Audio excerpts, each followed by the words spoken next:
আগে কিন্তু বলে রাখছি, ভিডিওটা মোটেই আজকের নয়, ভিডিওটা বেশ কয়েক মাস আগের। কয়েক মাস বলতে হ্যাঁ, প্রায় 1-1.5 মাস আগের তো হবেই, কিন্তু পোস্ট করব করে এতদিন করাই হয়নি। আজ করব কাল করব করে করাই হচ্ছিল না। আজকে ভাবলাম হাতে তো কোনো ভিডিও নেই, কারণ কদিন ধরে খুব ব্যস্তই ছিলাম, জানোই তো কদিন পরে বাড়িতে কালী পুজো, সেসব নিয়ে একটু ব্যস্তই ছিলাম, শরীরটাও ভালো ছিল না, তাই সব মিলিয়ে না সেভাবে কোনো ভিডিওই করা হয়নি।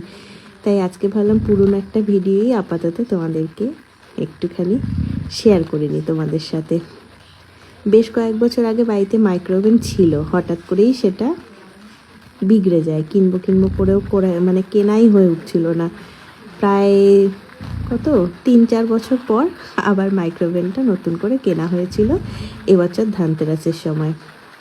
তার কদিন পরেই কিন্তু এই ভিডিওটা করেছিলাম, মানে ভিডিওটা বলতে পিৎজা করেছিলাম। মাইক্রোওভেন বাড়িতে আসলেই আমার ছেলের প্রথম আবদারই ছিল, মা আমাকে কিন্তু আগের দিনই পিৎজাটা বানিয়ে দেবে। আর আমার ছেলে বা আমরা না দোকানের পিৎজার থেকেও বাড়িতে পিৎজাটা খেতে কিন্তু বেশি পছন্দ করি। ঘরোয়াভাবে যেটা আমি বানাই সেটাই কিন্তু ওদেরও পছন্দ, আমারও পছন্দ। তাই ছেলের আবদারেই সেদিন একটু বাড়িতেই পিৎজা করেছিলাম। পিৎজা করতে তো সকাল থেকেই আমার সব রকমই মানে সময় দিতে হয়, কারণ যেহেতু চিকেন পিৎজা ছিল, তার সাথে আমার আবার পনির দিয়েছিলাম। এবার চিকেনটা যেহেতু আগে থেকে একটু ম্যারিনেট করার ব্যাপার থাকে, সেজন্য তো সকাল থেকেই মানে পিৎজা সব প্রিপারেশনটা রেডি করে রেখেছিলাম। তারপর সন্ধ্যা হতেই আবার শুরু করে দিলাম। প্রথমে তো বেসটা রেডি করেছিলাম, বেসটা বাড়িতে তৈরি করলেই না বেশি ভালো হয়। আর নিজের হাতে পিৎজা রান্না করা বা বানানোর কিন্তু মানে মজাই আলাদা। আর সব থেকে আমার প্রিয় হচ্ছে এই যে সস দিয়ে, আগে জানো তো সসটা বাড়িতেই বানাতাম, কিন্তু এবার না একদম সময় করে উঠতে পারিনি, তাই দোকানের এই কেনা সসটা দিয়েই বানিয়েছিলাম। কিন্তু কি বলো তো, আমার যেন বাড়িতে টমেটো রসুন দিয়ে যে আমি বাড়িতে যে সসটা বানাই পিৎজার সসটা, সেইটাই যেন বেশি স্বাদ হয়।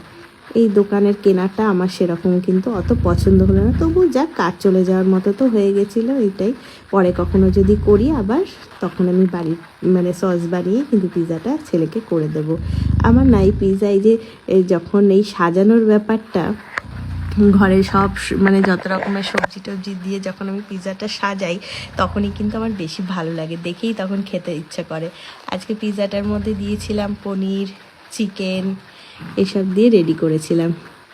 আর ওপর থেকে ওই যে যা যা দেয় টপিংস, যা যা দেওয়ার সমস্ত কিছু দিয়ে, আর এই অরিগ্যানো, চিলি ফ্লেক্স সমস্ত কিছু দিয়ে সন্ধ্যের কিন্তু আমাদের ভালোই কেটেছিল।